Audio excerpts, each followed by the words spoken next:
I wanted to talk about the tree. How do you know? How do you know what a tree is and what kind of tree it is, what make it is? I'm not an outdoorsman. I'm not a woodsman.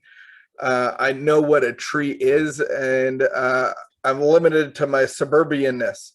And so yesterday we were looking at trees. There's a tree that's growing in our backyard. Trees are incredible. um, Trees are a lot more lifelike than we would think. I saw a documentary on a tree, and when a tree is being harmed and hurt and maybe chopped down or being taken down in a tornado or something, what happens is it knows it's going to die, so it throws all of its seeds everywhere to maintain the life cycle. So it's incredible. A couple of years ago, we had, I believe it's white ash. We had a white ash disease for trees, and white ash is everywhere in my neighborhood. It had this disease, and they become rotten, and they have to tear them down. They have to take them down. So for one whole summer, all I heard was chainsaws and wood chipping machine equipment all day long. They would start at 7 in the morning and they would finish at 5 at night. And they were taking down, even in my row house, they took down one, two, three, four, five, six massive trees. Like they're massive, and they take them all down. So what happened is there was a tree growing in my kind of in by my back fence, and my wife is worried about this tree because it's going to mess up our new little retaining wall, and if it gets too big. And so she's like, what kind of tree is this? And I say, I have no clue, but I think it's one of those white ash trees. And so what we have is, I don't know if you've heard of Google, but Google has all these apps, and they have this one app called Google Lens.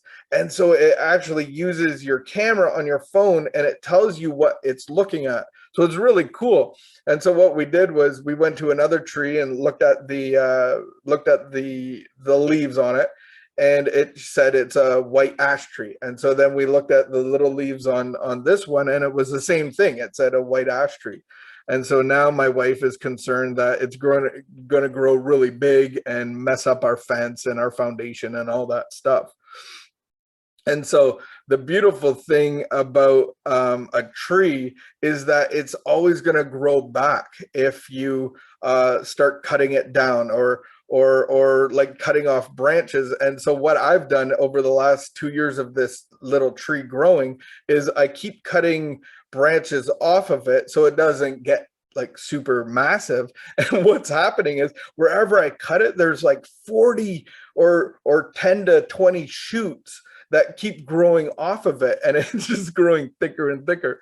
The other thing I got a COVID hobby, and it's a hydroponic set. Not the hydroponic set that we might have been used to in our past, but it's a little hydroponic set that sits on my counter, and it has 12 little pods, and it has the light, and it has the rotating water, and it's for herbs, like not certain herbs that we might have been used to, but herbs like basil and oregano, and I got some chili peppers in there. And I've switched over a couple times, but one thing I haven't switched over is a basil plant. And the basil plant is like this bonsai tree now because I keep trimming it down, and the more I trim it, the thicker it gets. It's like this little bush. It's amazing. And even the more I trim it, the faster it grows. So I can get basil. It almost feels like I can watch it grow. I can cut down some basil and it just keeps growing. The next day I got more leaves on it, and when I cut it down, there's a continual growth to it. So what it says in our literature is that this process of recovery is something that I can't do. I can't trim off certain things that I perceive that keep me going back to drinking or using drugs or the relationship or the food or the sex or the porn or whatever it is. I can't eliminate these things. And when I do eliminate them, they actually grow stronger. They grow bigger. And I'm always trying to fight against my addiction. Part of a promise of recovery says that I cease fighting anything and everyone. me being something that I need to stop fighting. My addiction, I stop fighting it. And so this is kind of the analogy between the pruning and the actual tree removal.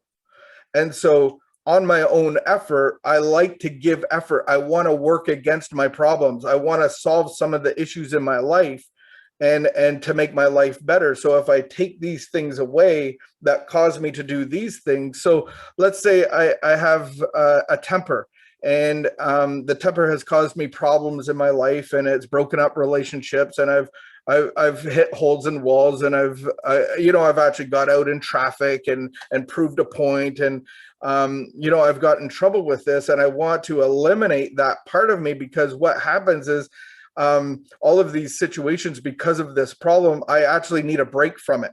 And so I go back to drinking. It's just, I need a little bit of a break. I'll get back on my life after a little bit of a break. And so when I see that as a problem that leads me back to drinking, I want to do something about it. So I take a anger management course. I learn some tools. I learn some meditation tools. I learn how to pray a little bit. I learn how to de-escalate my internal thermometer. And so I'm working against a problem, and the problem isn't anger. So I think the problem is that I go back to drinking because of my anger, but the problem isn't even anger. The problem is a spiritual problem. Why am I angry in the first place? We look at this problem inside of me as a spiritual problem, but we see the fruit of the roots, and we don't even acknowledge the roots. We don't really know that there's anything wrong with the roots. And so we want to prune the tree of all the bad stuff that we see. And what happens is it grows back even thicker and stronger. And I implement some good things in my life, and I say, it doesn't work. It works for those people, but it doesn't work for me. It just makes things worse. And so I'm just content on living how I have to live in this box. That's not freedom. And I'm still in control. And I still think that I can get results that are going to be in line with how I want to live.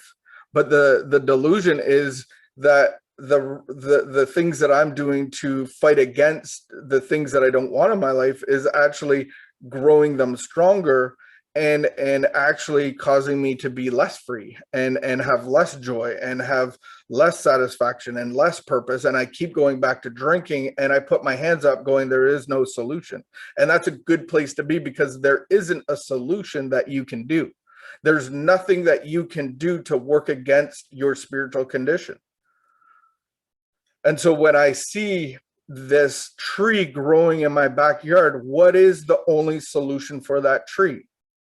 It's to rip it out, branch and root. I have to remove the whole thing.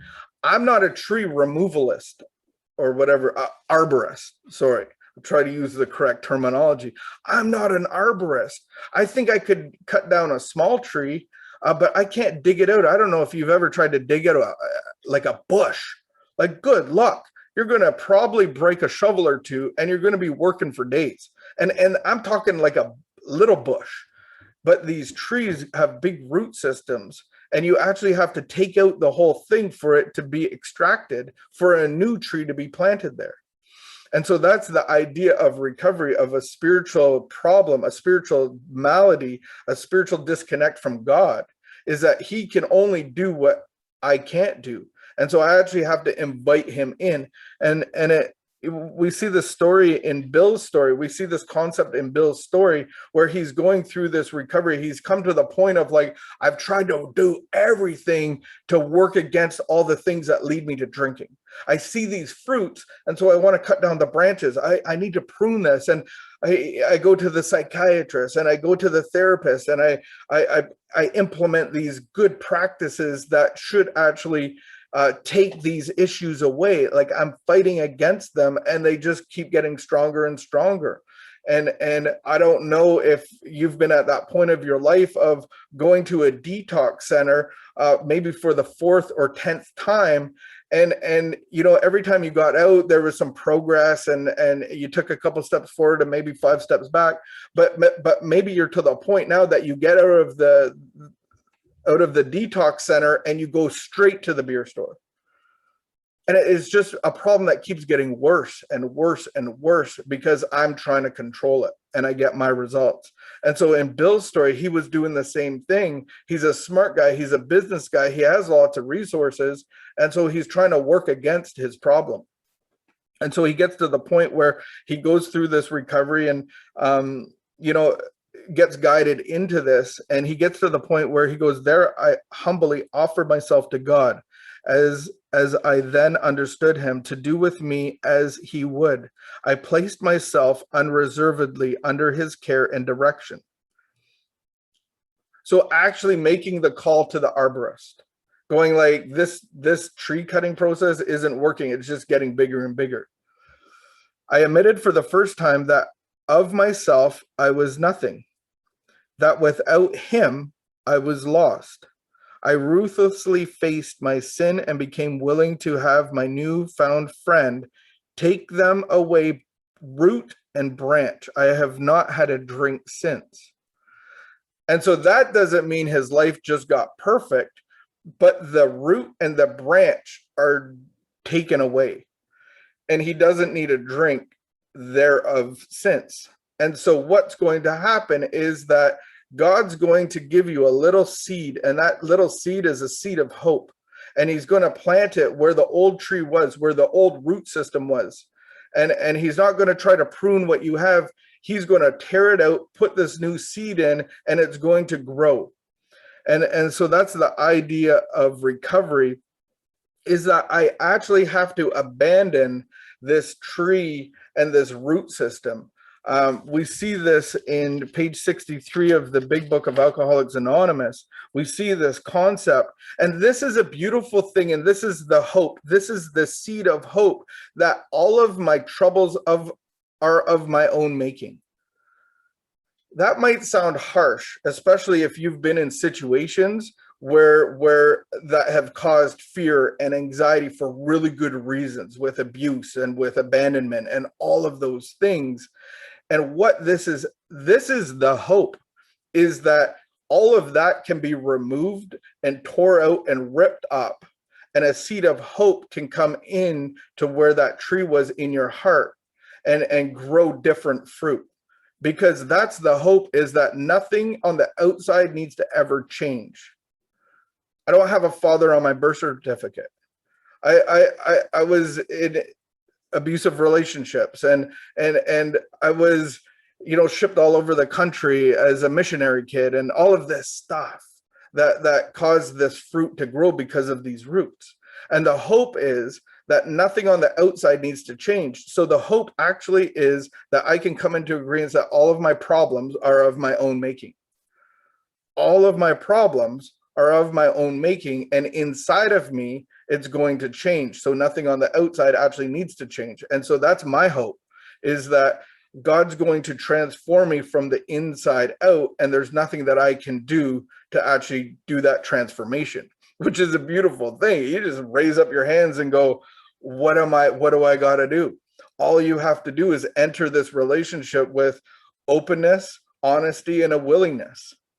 And that's all that recipe requires. And so what it says on page 62 is selfishness, self-centeredness. That's what we think is the root of all of our troubles. Driven by 100 forms of fear, self-delusion, self-seeking, and self-pity, we step on the toes of our fellows and they retaliate. Sometimes they hurt us, sometimes without provocation, but invariably find that at some time in the past, we have made decisions based on self, which later put us in a position to be hurt. So our troubles, we think of, are basically of our own making.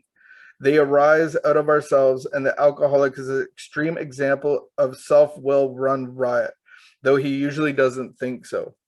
Above everything, we alcoholics must be rid of self-centeredness. It must, or it kills us. And maybe you've been a place of being on the verge of death 5 times over. and you're here listening to this for a reason, is actually really understanding the root of my problems isn't the world around me or what's happened to me or because of me, but it's these roots inside of me that have latched onto these beliefs and these perceptions that the world is trying to destroy me.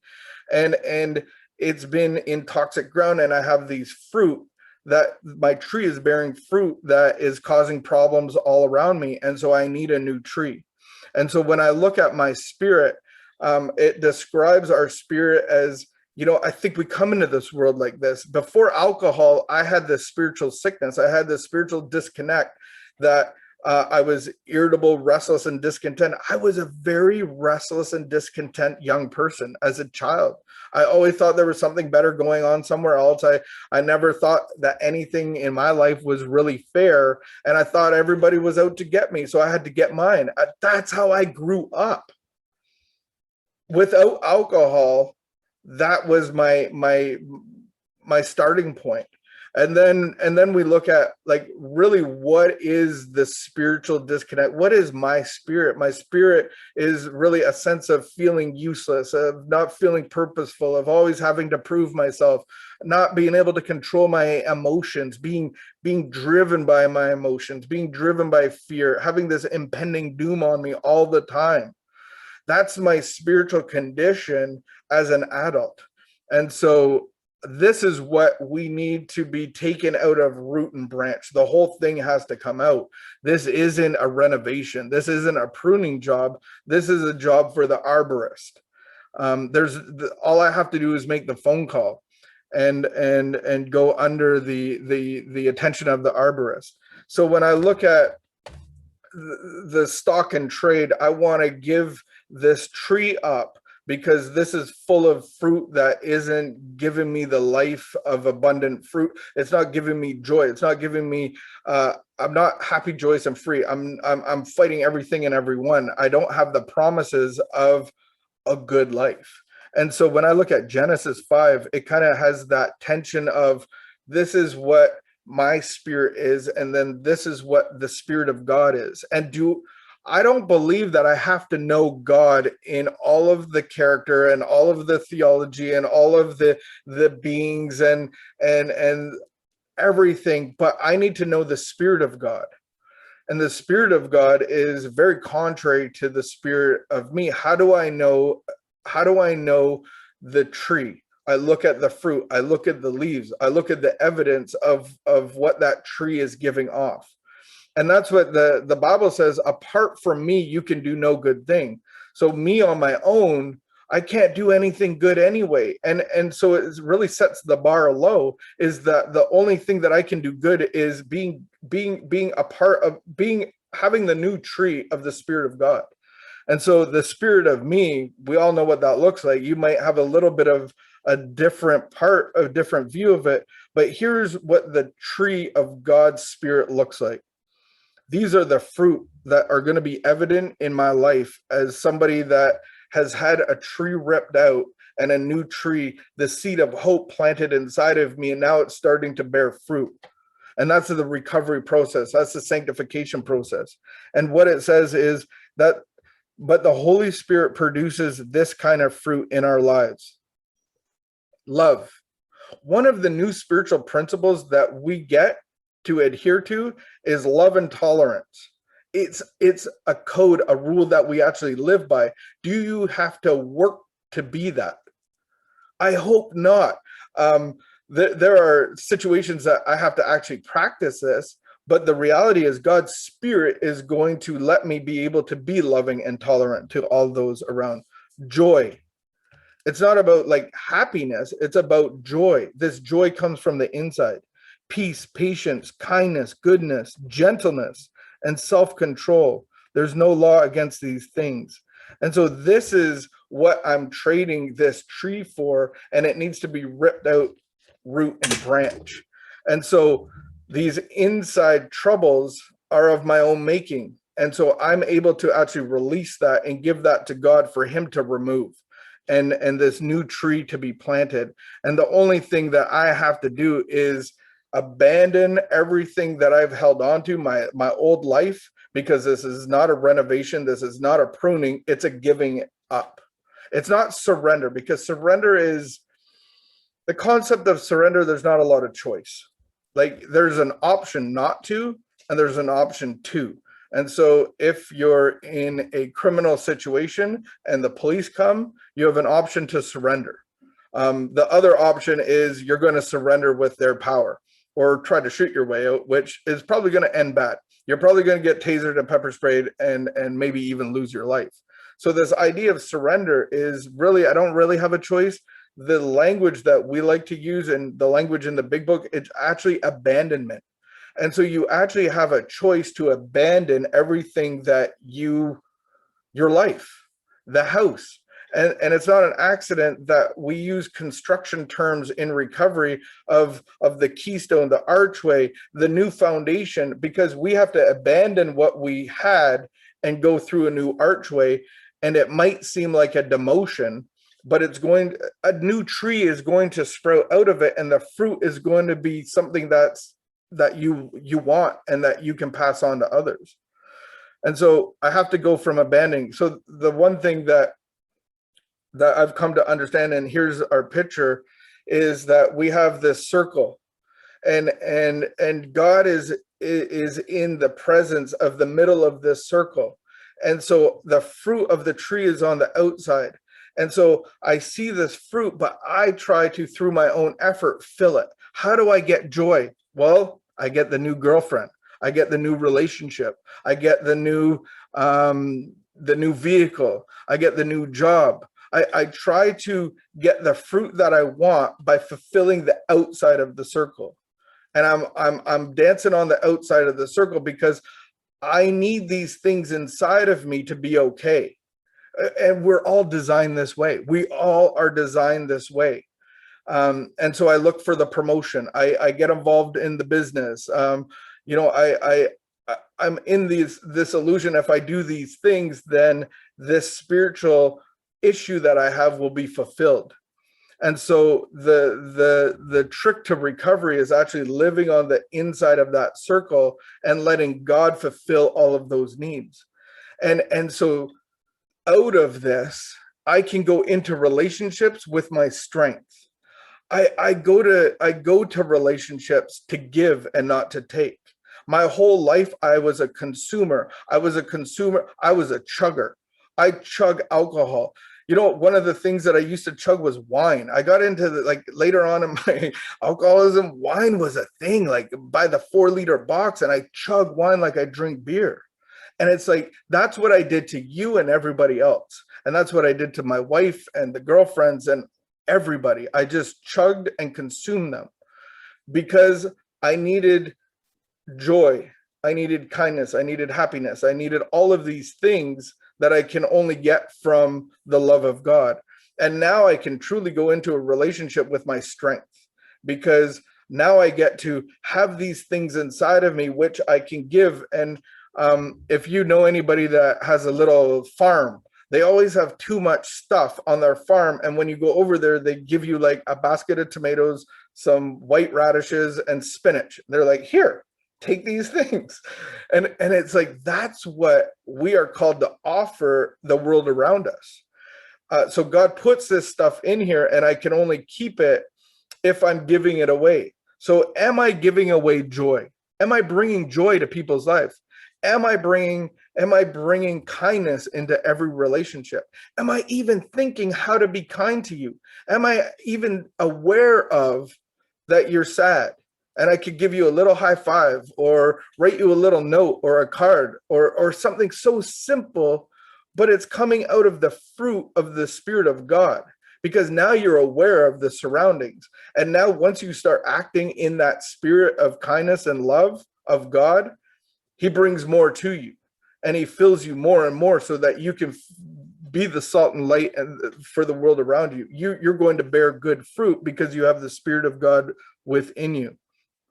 And so we don't try to fill the inside by the outside, but we have been trained to do that.